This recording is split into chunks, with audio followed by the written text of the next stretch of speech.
Both born without any cursed energy and outcasted by the Zenin clan for it. But when they awakened, they would strike fear in those same people who left them to die. Maki and Toji have forged their own paths to the top of the hierarchy in a rather unorthodox manner. Being born with a heavenly restriction that casted aside cursed energy for unmatchable physical prowess, they have found their own ways to outclass most sorcerers they come across. But what would happen if these two had come to blows against each other? Who would win and crown themselves the strongest Zenin? Well, in today's video, I'm gonna go over just that. What's up guys, my name is Vertics, and if you enjoy videos like this, go ahead and hit that subscribe button. I put out quality content weekly, you won't want to miss. From what we know of his early life, Toji was deemed a black sheep by the Zenin, to the point that they left him to die at a young age, throwing him into a pit of cursed spirits, where surprisingly to them, Toji would slaughter them, and it's also where he got his trademark scar. When Naoya saw Toji for the first time, he instantly stopped slandering him in his head and acknowledges his strength, forever glazing him for it. It's a memory that he keeps with him till his final moments, and when he fights Maki, he's still glazing him to her, like I said, to the end. Now, we don't know much about his time where he became the famous sorcerer killer, but we do know that this version of Toji was stronger than the one that fought Gojo and Geto, since he remarks about how he's rusty now, and the previous version of him had a lot more of an edge. During the Hidden Inventory arc, we see the backstory of Gojo and Geto, as they attempt to safely deliver the Star Plasma vessel, Rico Amani. During this time, Toji would set a bounty on Rico, so enemies from the Star Religious Group and Q would force Gojo to activate Infinity constantly to tire him out. In fact, Toji even outright says he can't just pop up and fight Gojo. When they arrive at Jujutsu High, Gojo finally deactivates his technique, giving Toji the moment he's been waiting for to strike. It's really important to note that tiring Gojo out was required for him, along with having to sneak him for literally every hit.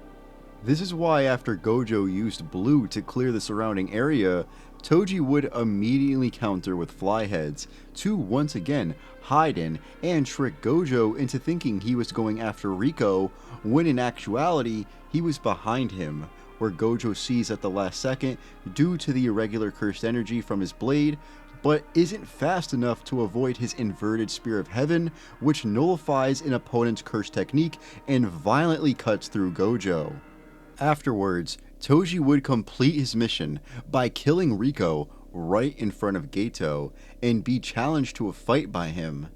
Now, if you've seen my community post, you know I am a Geto fan. He is in fact my favorite character, but I'm not gonna lie, bro got washed really badly here.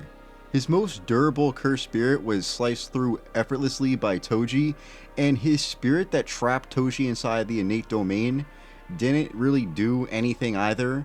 Geto then tried to remove the worm off Toji's back, but because of the worm and Toji's relationship, he failed to accomplish this, and then made the genius move of trying to fight in hand-to-hand combat with a heavenly restriction user. Great move, Geto. Not sure why he thought this was a good idea, as Toji overpowers him easily and slashes him to the point he's barely alive. Like I said, I love Geto, but this man got not even low diffed, it was no diffed here, and wasn't fighting as smart as he usually does.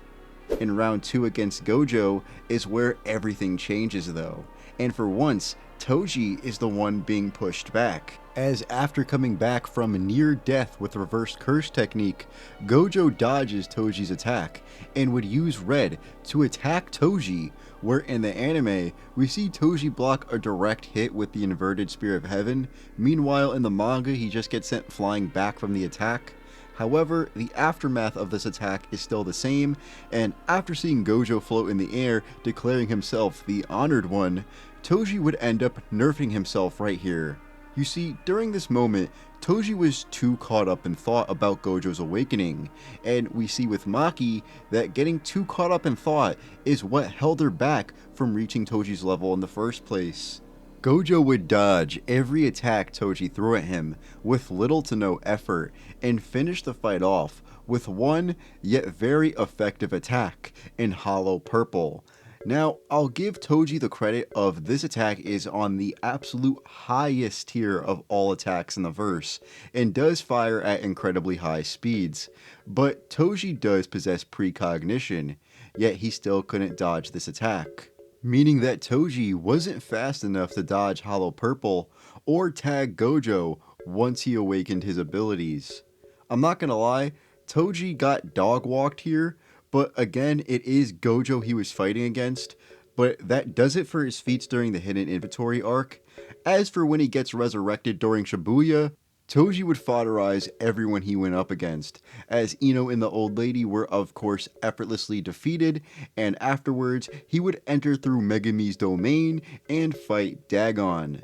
In this battle, we see Toji take Playful Cloud from Maki's hands and use it to beat the shit out of Dagon, before using the edges to sharpen each other, where he then finishes him off by repeatedly stabbing him and closing the domain, and once it closes, he would immediately blitz Megumi and be compared to Three Finger Sukuna in speed. However, I disagree with this, as Sukuna was holding back like always, and this was also due to Sukuna wanting to see the extensions of Megumi's Ten Shadows technique, which is why Nue could tag him.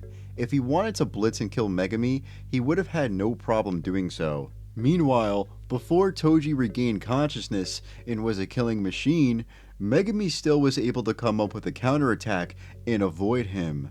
Reminder that the reincarnation made Toji a literal killing machine before shortly regaining his memory, so I don't think Toji is on the exact level of speed as Sukuna.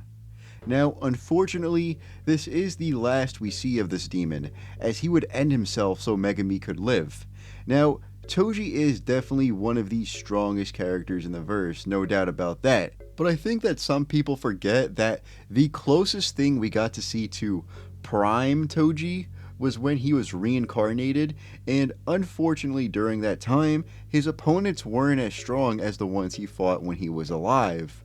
Even during the hidden inventory arc, the time he had his edge back and was the most locked in wasn't even against Gojo, it was against Geto.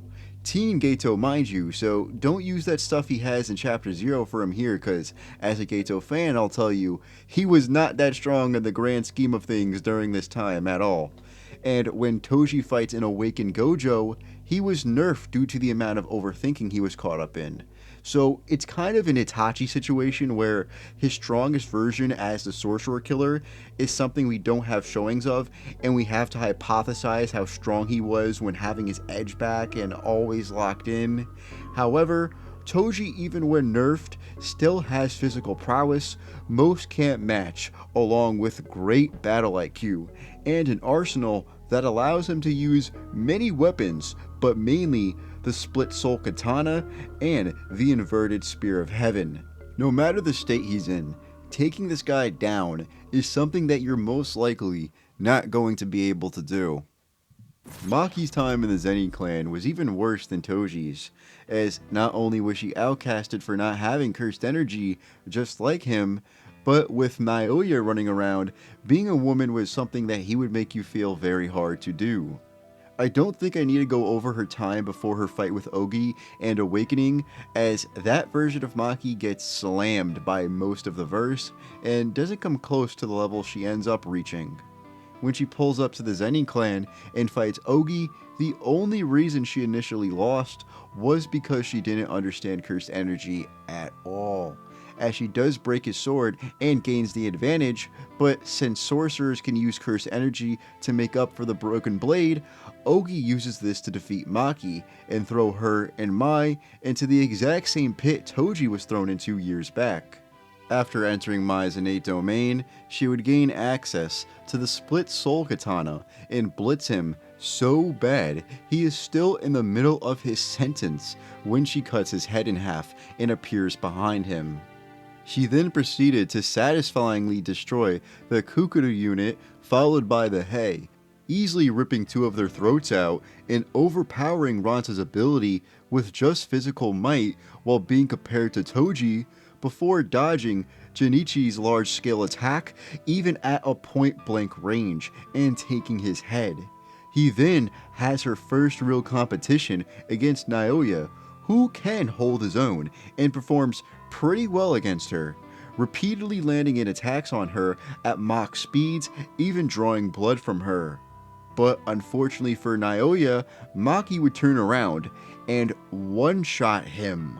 But this is not the end for him yet, as the next showings of both Maki and Naoya is when he returns in the Culling Games as a vengeful cursed spirit, where at the start of their battle, we see him move so fast that he blitzes Kamo and Maki gets overpowered by him, where he then reveals himself to her and states that she is too distracted. After cutting him, Naoya would evolve and give them much more trouble, deflecting Maki's attacks by spinning and freezing the air and striking it to cause an explosion. He also moves faster than her at Mach 3 speeds and seriously injures her, causing her to bleed profusely. Now, she does show the ability to heal after 5 minutes, so it's not RCT, but she does have some form of healing. Afterwards, Dido and Mayo, two sorcerers from the past, show up, where Dido acquires the Split Soul Katana and immediately grasps how it works, through pure lethality, and cuts through Naoya. This is when Maki starts getting frustrated, wondering what she isn't seeing and what's the difference between her and Toji. She then agrees to have multiple sumo matches with Mayo, where she finally learns to stop overthinking and learns to sense everything around her, fully realizing what she was missing and using these newfound senses to dodge and avoid Naoya's attacks. Some people think that she was faster, but no, this isn't the case. Naoya knows he isn't faster, but tagging her is something he isn't capable of doing thanks to the precognition and flight she has obtained. As she jumps off the building, in one of my favorite panels, I don't know why, but this panel of her floating in the air, realizing her abilities is just mad satisfying to me. But anyways, she starts saying how she finally sees what that person talking about Toji would have done in every scenario, and she now has something only she can see. She then would proceed to beat on Naoya with straight hands, dodging all of his attacks and countering with much stronger ones, where he starts getting frustrated, screaming, "No, I am the one who stands with him," and casts his domain. Now, fortunately for Maki, she can't get caught in domains and tagged by the sure hit due to not having cursed energy, and due to this, she gets the opportunity to stab Naoya from behind and end the fight. I think it's important to note that Maki was manhandling Naoya with just bare hands. If she had the Split Soul Katana, she would have been able to end the fight before he got his domain off. And then the narrator states that after 12 years, a fighter equal to Toji was finally realized. Her last feats are against Sukuna, after he possesses Megumi, where he uses Nue to strike lightning down on Maki and Takaba. However, she is able to dodge this attack, and Sukuna notes she didn't take any damage.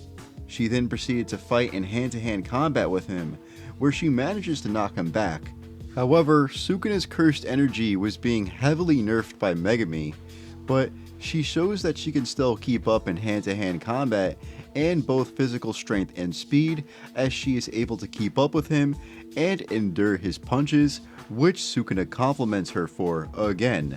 This fight would then come to a halt as Urame pulls up and uses Frost Calm, focusing her cursed energy on Maki to freeze her.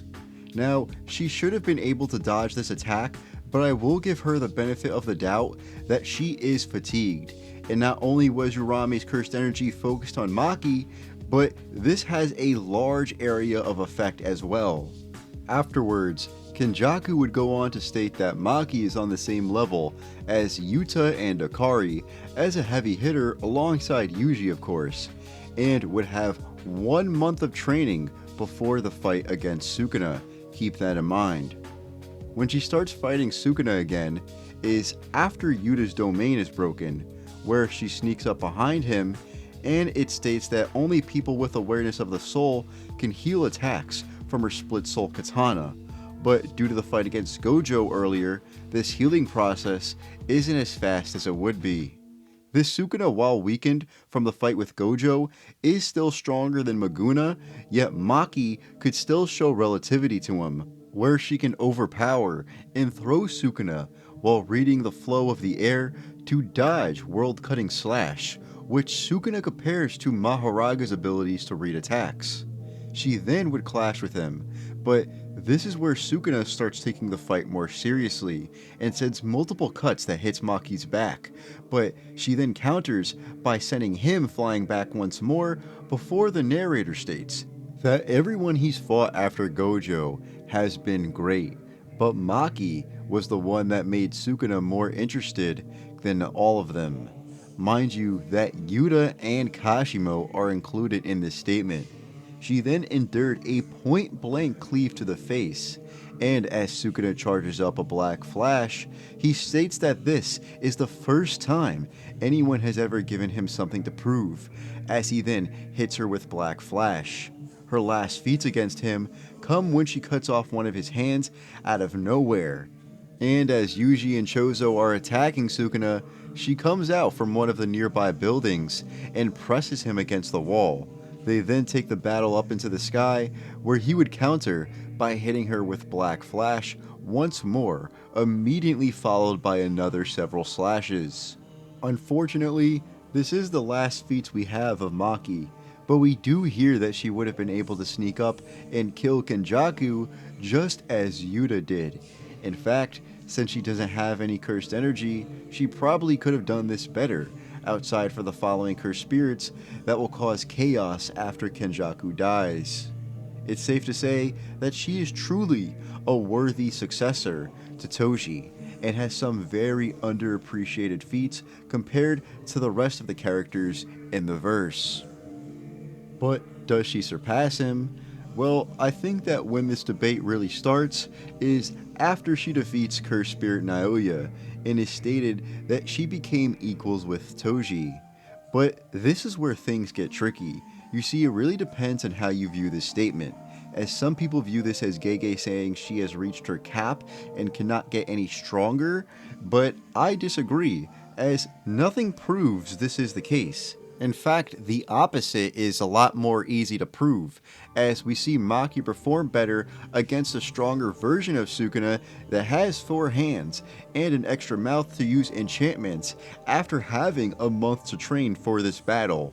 Sure, her battle IQ of course will rise as she fights more, but I don't think it was her experience or battle IQ that was allowing her to keep up with Sukuna, enduring multiple lethal moves from him and overpowering him at a few points. It's clear that after reaching the level of Toji, she learned what she used in the battle against Naoya and the first one against Sukuna to grow stronger before the Shinjuku showdown. And while Toji is on a similar level to her, I don't think he could outperform her against Sukuna while having gotten low diffed by awakened teen Gojo. And to be honest, low diffed is putting it nicely. Mind you that even before awakening, Toji was not confident in taking on Gojo until he was heavily exhausted from keeping his technique on all day, and even when the first battle happens, Toji was constantly hiding in the environment and avoiding him until he could create an opening of his own, despite him being as fatigued as he already was, alongside having been stabbed through the chest.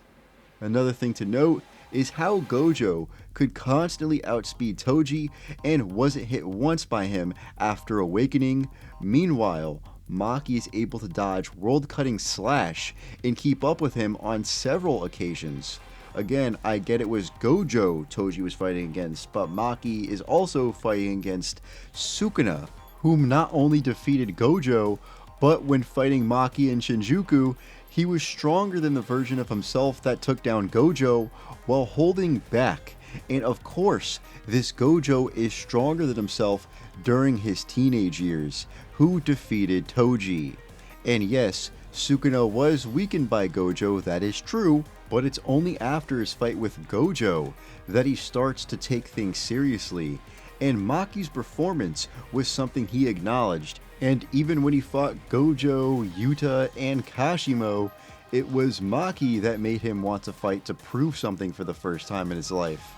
Now, Toji is a more experienced fighter with a larger arsenal and better overall intelligence, but her physical prowess outdoes his, and the inverted Spear of Heaven will only just be another blade to worry about. She doesn't have a cursed technique to nullify, so she could dodge or counter his attacks, and since they have the same heavenly restriction, it's not like guessing his ability will be a problem for either of them. The only thing that Toji could really use is his flyheads to create a diversion on Maki like he did against Gojo, and since she doesn't have RCT, her healing factor won't work here, but this is assuming that Maki could get trapped in the swarm of flyheads and her precognition won't sense Toji, which it definitely will. And since she is fast enough to keep up with Sukuna and dodge World Cutting Slash, I doubt he will get this off on her like he did with Gojo. Now, maybe you can chop this up to the Six Eyes being awakened, but in his second fight with Gojo, he lost focus fairly quickly, and since we know that can nerf you, if this is something that affects him here, Toji will get cooked. We haven't seen Maki lose focus once after understanding everything. Meanwhile, after having years of experience as a grown-ass man having a kid, Toji was still losing focus. On top of this, Maki did have all the years after where she lived her life with Yuta to potentially grow stronger and stay even more focused. She just has more going for her than he does. I just don't believe that Maki capped after her fight with Cursed Spirit Naoya, and I get Toji with his edge was stronger than what we saw against Gojo, but Maki has an edge of her own and can be just as lethal if not a little bit more. Unless Toji catches her off guard and can tag her, he would have to make it just as lethal as he did on Gojo. Even if he stabs her, she can still jump back before he gets the chance to cut through her some more, similar to how Sukuna did to her. So even when trying to be generous to Toji, more likely than not, he loses to Maki here. The only cope I can see is people really just wanting to believe that Maki just capped for whatever reason, but like I said, nothing supports this. And to me, it's just Toji fans trying to leech off the feats that she has, but not wanting to give her any credit in the world. I don't think Toji is weak, not at all. Hell, I believe the man will make Maki really work for that victory. And in fact, I like Toji far more than I do than Maki as a character. But in most cases, I see Maki coming out on top due to her physical superiority. Like I said, not only do we see Maki perform better against Sukuna the second time after having a month to train since the first battle, but this Sukuna is stronger and has more ways to combat his opponents, having access to his High Era form.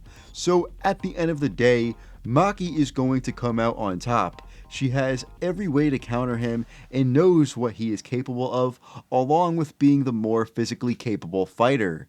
She's walking away today with the dub. Well, that's it for you guys. I hope you enjoyed. If you did, go ahead and hit that subscribe button.